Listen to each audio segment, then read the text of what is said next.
நந்தி தேவனை நிற்க வைத்து சென்றார்.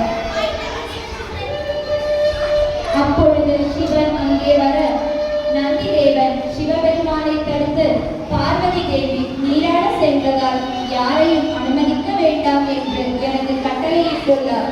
எனவே தாங்கள் உள்ளே செல்ல வேண்டாம் என கேட்டுக்கொண்டார். பார்வதி தேவி என் துணைவி, அதனால் இந்த கட்டளை என்னை ஒருபோதும் தடுக்காது என்று கூறி உள்ளே சென்றார். அங்கு அமர்ந்திருந்த பார்வதி தேவி, யாரையும் அனுமதிக்காதே என்று கூறியிருந்தேனே என்றார். அதற்கு சிவன், நந்தி தேவன் என் சேவகர், அதோடு நான் உன் மணாளர் என்பதால் அவர் என்னை தடுக்கவில்லை என்று கூறினார்.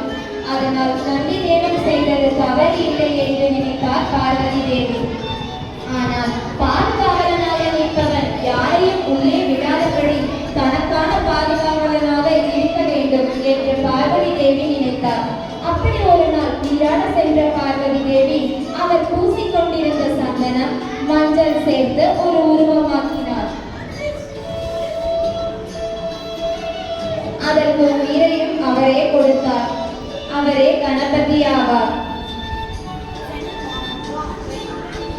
அப்படி உருவான கணபதி நந்திக்கு பதிலாக காவலுக்கு நின்றார்.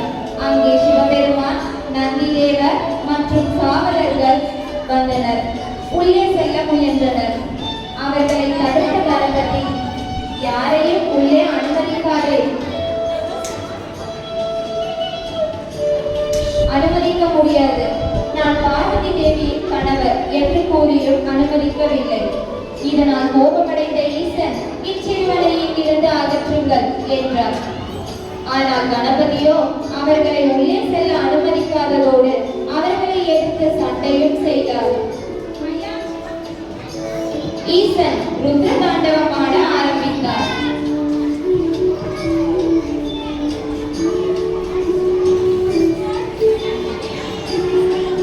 மகாவிஷ்ணு, கைலைநாதா,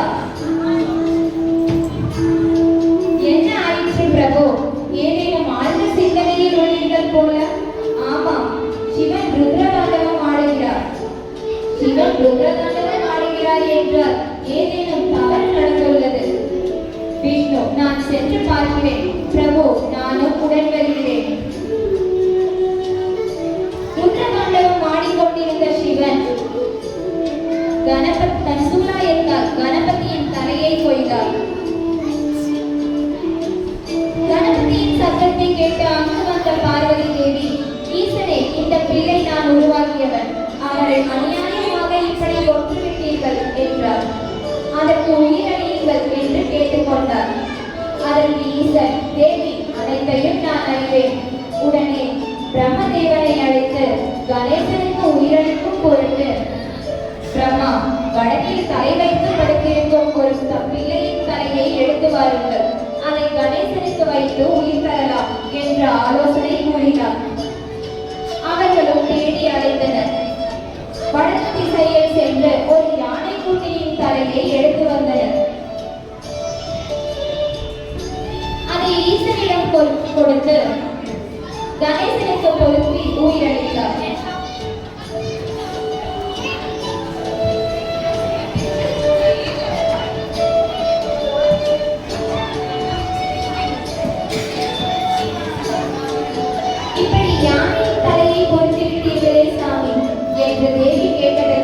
கஜமுகாசுரன் என்ற அரக்கன் வீடுகளை துன்புறுத்தி வருகிறான். அவனை அழிக்க வேண்டும் என்றால் ஆண் பெண் சம்பந்தப்படாமல் பிறக்கும் ஒருவனால் தான் முடியும். அதோடு கஜமுகாசுரனை அழிப்பதற்கே கணேசனாக அவதரித்துள்ளார். அதோடு அவர் முழு முதல் கடவுளாக விளங்குவார். மகாலட்சுமியாகிய நான் சுமங்கலி பூஜை எங்கு நடந்தாலும் அதில் கணபதியை முதல் கடவுளாக வணங்க வேண்டும் என்று வரமளிக்கிறேன். பிரம்மன், யார்